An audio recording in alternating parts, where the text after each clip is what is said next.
Do you even know where you are? You shouldn't be here. You're the family's embarrassment. Just go home. Grace, adorned in a pure white wedding dress, sneered as she spoke. Behind her stood Dad, not even bothering to hide his disgust. I shouldn't have come. I was foolish to think of attending Grace's wedding. With my back turned, I faced the reality of our worst reunion in 10 years.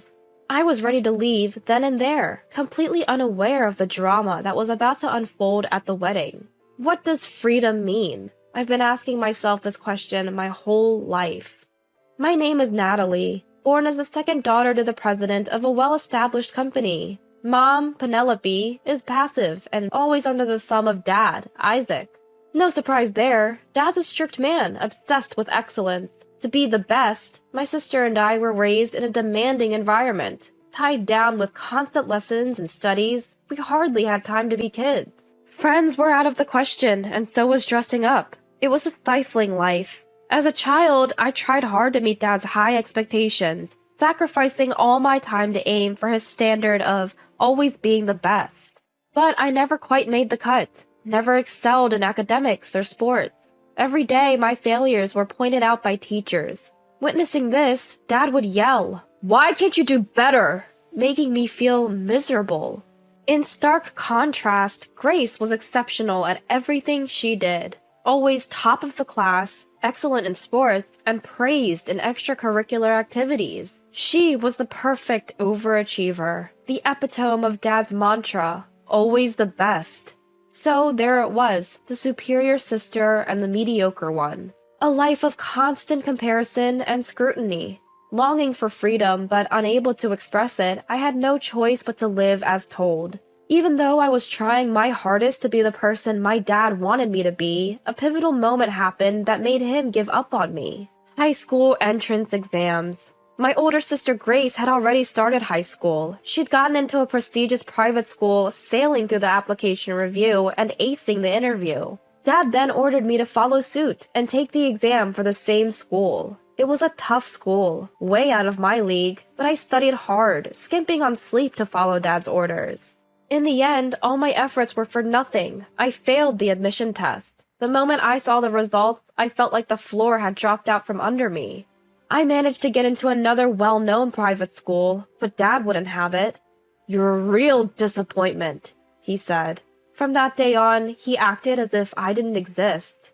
Because Dad treated me that way, Grace became cold toward me too. "You're a disgrace to the family. Stay out of my sight," she said. We stopped doing activities together, and Dad said nothing about it. I knew then that I had been completely abandoned. The only one in the family who still talked to me was Mom, but even she ignored me when Dad was around. Once Dad caught us talking. "Don't waste your time!" He scolded Mom, looking at me as if I were trash. Mom looked distressed, but said nothing. I felt there was no place for me in this family. What is family, anyway? If I can't meet their expectations, do I not even have the right to exist? I pondered these things throughout my high school years. As high school graduation approached, I chose to enter the workforce without second thought. I'd rather be on my own, in a place where no one knows me, than stay in a family like this. I searched for jobs without consulting my family, but Mom noticed and secretly recommended me to a resort hotel run by an acquaintance. I could work there and live on site. So I went for an interview and got the job. I hadn't expected it to be stricter than my family, but I soon realized I was wrong. "We'll train you rigorously. Stick with it," said the owner, a woman who was a friend of Mom's and slightly older. But she didn't look her age, and she had a strong presence. Her training was tough, and I came to realize the difficulties of customer service. Each day involved rigorous instruction from the owner. Working under the owner's strict guidance was eye-opening about the challenges of customer service. Every day was a lesson in toughness from the owner. I had some experience dressing formally while living at home, but constantly wearing a uniform resembling formal attire while hustling around required more physical stamina than I had anticipated. "Don't look tired when you see guests off. Always smile." I was often reprimanded for my disheveled appearance after bed making and tidying up, and I even hurt my back once. Despite working twice as much as me, the owner always seemed radiant. She was rushing just like me, but I never saw her posture falter. Always be aware of how you present yourself. Concentrate hard so you don't make the customers uncomfortable. Yes. The training was harsh, but I put to use the endurance I had developed at home, mastering the skills and knowledge for the job.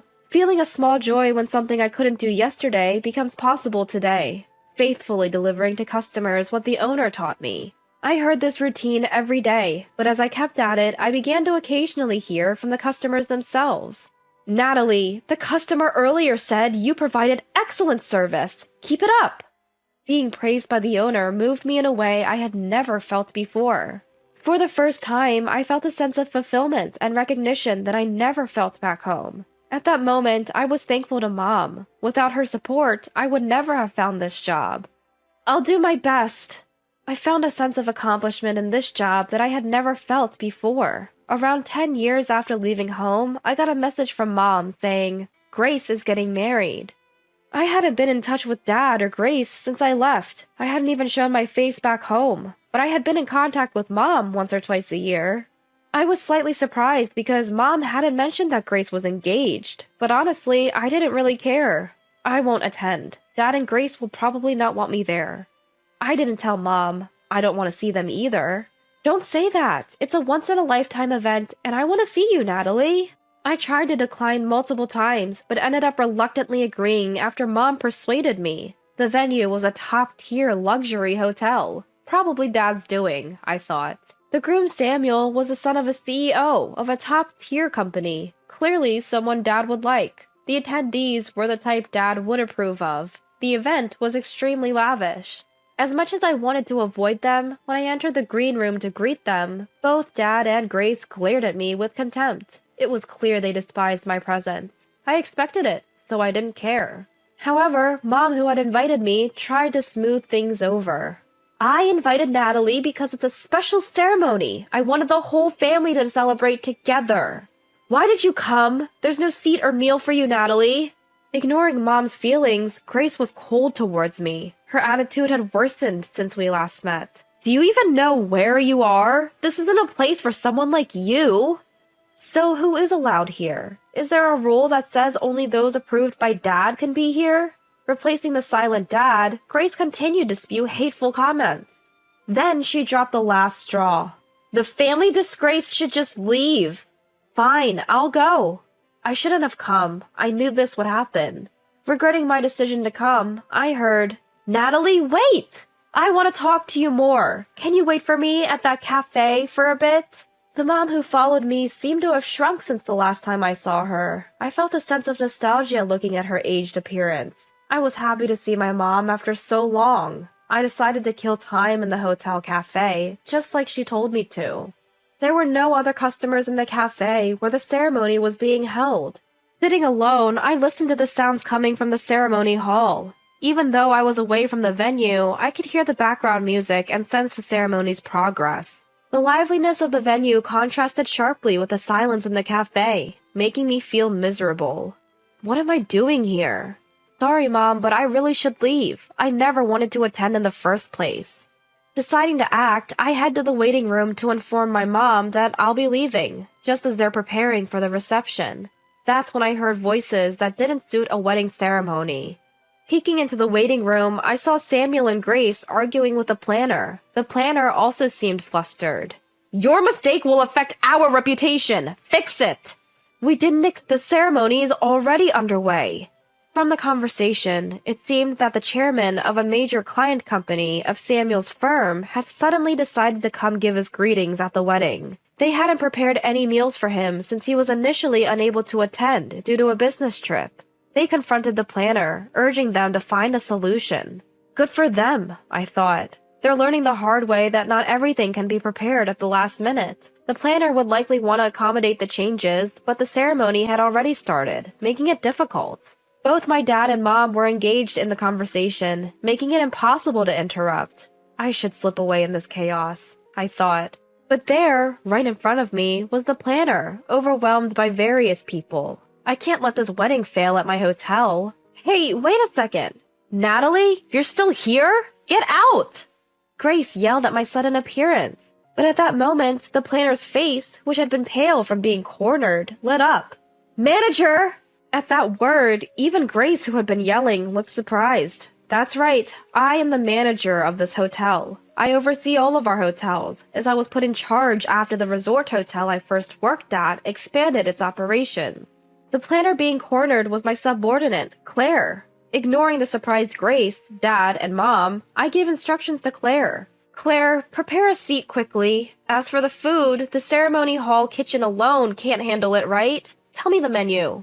Upon hearing the instructions, Claire immediately sprang into action. She handed me the menu for the dishes to be served at the ceremony and headed to the venue to prepare the seating. Once I saw that the venue setup was underway, I took a look at the menu. Because the meals for the ceremony are by reservation only, I doubted anything could be changed.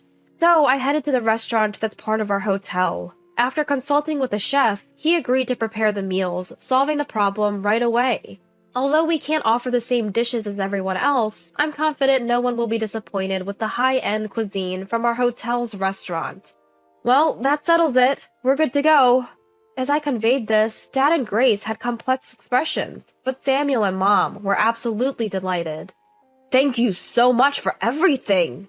Samuel energetically shook my hand, expressing his gratitude. His family also took turns thanking me, which made me feel somewhat embarrassed. Come on, Isaac and Grace, you should thank Natalie too. She's the reason everything's okay now. Upon hearing this, Dad and Grace reluctantly nodded at me with complex expressions. Then Samuel's family left. We have to get ready to welcome the chairman. Dad and Mom also left to join them in greeting. Now, only Grace and I remained in the room. The room turned eerily quiet, a stark contrast to the bustle just moments ago. As I tried to leave the room to escape the awkward atmosphere, I heard unexpected words. I envy Natalie. Turning around in surprise, I found Grace looking at me, her face strained. You were so full of life earlier, Natalie. Looking at Grace, I was reminded of, bound by Dad, living a life devoid of freedom, struggling to meet Dad's expectations. Grace wore the same expression I once did. I may be the supposed successor, but I can't defy Dad. I feel like I have no say in anything. I realized only now that Grace felt the same way as I did. She looked like the capable older sister, but she was actually struggling to meet expectations. It must be nice, Natalie, being away from Dad, being free. Hearing that, I realized my freedom came at the expense of Grace. Had Grace not been there, even if I'd failed the exams, I would have been forced to become the person Dad wanted me to be. Because Grace was there, it was okay for me to be gone. It was okay to pour all the expectations into the one who remained, Grace. I gained my freedom by being cast away by Dad, but in doing so, I let Grace shoulder all of Dad's expectation. Grace envied my freedom. Perhaps that's why, meeting her today after 10 years, she seemed colder than before. But still, the outside world isn't as free as you think, and it's very harsh. In that world, without relying on anyone, I fought to survive. From Grace's perspective, I must have seemed like someone who lived life on my own terms. But I wanted her to know that the world outside wasn't always a walk in the park either. For the first time in our lives, we, as sisters, were open about what we thought of each other. Natalie, you're amazing. Grace complimented me for the first time. I think this was the moment I finally felt like a real sister to Grace. After some time passed since the wedding, Grace did something she'd never considered doing before. To support her, I went with Dad to Grace's company. Dad, I think the company won't grow if things stay as they are. I took a leap and told Dad I thought his methods were outdated. Of course, Dad got furious, his face turning beet red. You're saying the way I've been doing things is wrong? Surprisingly, Mom chimed in. Isaac, the younger generation is taking over. We should consider their opinions. Not only will we help, but we also ask for your cooperation. Thanks to the backing from also Grace's husband and his family, Dad relented, and Grace got involved in the business. My worries turned out to be unfounded, and I could finally breathe a sigh of relief. With Grace's strong insistence, there was a shift from old ways of thinking to adapt to modern times. See, you can speak up. I can't let Natalie outdo me, Grace said, her face brimming with confidence. I have a feeling that the company is on a path to becoming even better. I also started having more family interactions with Grace. Today, we have to entertain an important client. Can I use your place, Natalie? This became Grace's go-to phrase. Now in a business context, she's an important client, and I never cut corners, whether it's for family or not. Yes, we'll prepare everything. Delivering the best service is the life I chose, on my own terms.